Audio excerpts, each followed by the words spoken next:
अक्षय कुमार की नागरिकता पे सवाल उठाने वाली कांग्रेस राहुल गांधी के ब्रिटेन नागरिकता पे चुप क्यों है?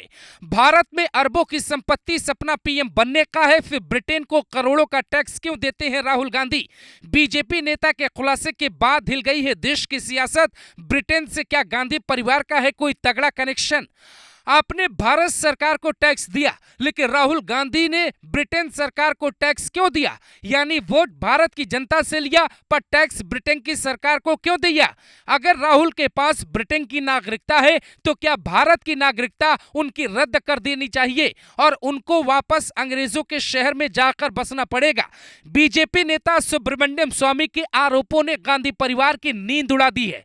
सुब्रमण्यम स्वामी अपने ट्विटर हैंडल पर एक तस्वीर पोस्ट करते हैं जिसमें राहुल गांधी के इनकम टैक्स रिटर्न की कॉपी दिखाई जाती है। उसमें लिखा होता है राहुल गांधी के पास लंदन की कंपनी बैंक ऑप्स का शेयर है, उन्होंने इसका इनकम टैक्स रिटर्न भी भरा है, यानी वहां की सरकार को टैक्स दिया है। इसमें राहुल को ब्रिटिश नागरिक बताया गया है। उनका पता 51 south gate street, Winchester, Hampshire है।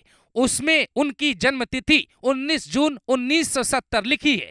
इसी के साथ सुब्रमण्यम स्वामी एक और ट्वीट करते हैं जिसमें मोदी शाह और राजनाथ सिंह से सवाल पूछते हैं कि राहुल ब्रिटिश नागरिक हैं, ये जानते हुए भी आप लोग उन्हें बचा क्यों रहे हैं? क्या आपके खिलाफ भी अब केस दर्ज करवाना होगा? सुब्रमण्यम स्वामी ने ही नेशनल हेराल्ड वाला केस बरसों पहले खुलवाया था जिसमें राहुल और सोनिया को पेश होना पड़ा था। तो सवाल है कि राहुल के सिर पे क्या एक बार फिर सुब्रमण्यम स्वामी नई मुसीबत खड़ी करने वाले हैं? आखिर जो राहुल गांधी हिंदुस्तान में पैदा हुए, हिंदुस्तान की संसद में बरसों से जीत के पहुंच रहे, वो ब्रिटिश नागरिक कैसे हो गए?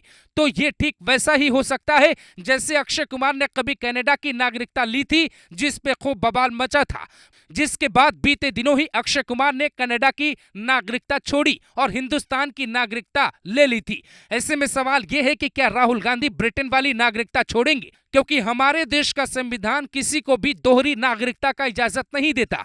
मतलब अगर आप भारत के नागरिक हैं तो सिर्फ भारत के नागरिक रह सकते हैं, अगर दूसरे देश की नागरिकता लेनी है तो फिर भारत की नागरिकता छोड़नी होगी। राहुल गांधी के केस में कहानी थोड़ी अलग है। जो इनकम टैक्स रिटर्न सुब्रमण्यम स्वामी ने पोस्ट किया है वो साल 2006 का है, जिसपे साल 2019 में गृह मंत्रालय ने राहुल गांधी से जवाब भी मांगा था। यहां तक कि यह मामला जैसे ही सुप्रीम कोर्ट पहुंचा तब के चीफ जस्टिस रंजन गोगोई ने यह तक कह दिया था कि कोई कंपनी अगर यह कह दे कि राहुल ब्रिटिश नागरिक हैं तो राहुल ब्रिटेन के नहीं हो जाते और याचिका खारिज कर दी। लेकिन यह मामला फिर भी नहीं थमा। सुब्रमण्यम स्वामी ने एक बार फिर इस मुद्दे को हवा देनी शुरू कर दी, जिसके बाद राहुल के पास एक ही रास्ता बचता है कि वो मीडिया के सामने आए और बताएं कि ब्रिटेन से उनका नाता क्या है। अंग्रेज तो हिंदुस्तान से चले गए, फिर अंग्रेजी सरकार को वो आज तक टैक्स क्यों दे रहे?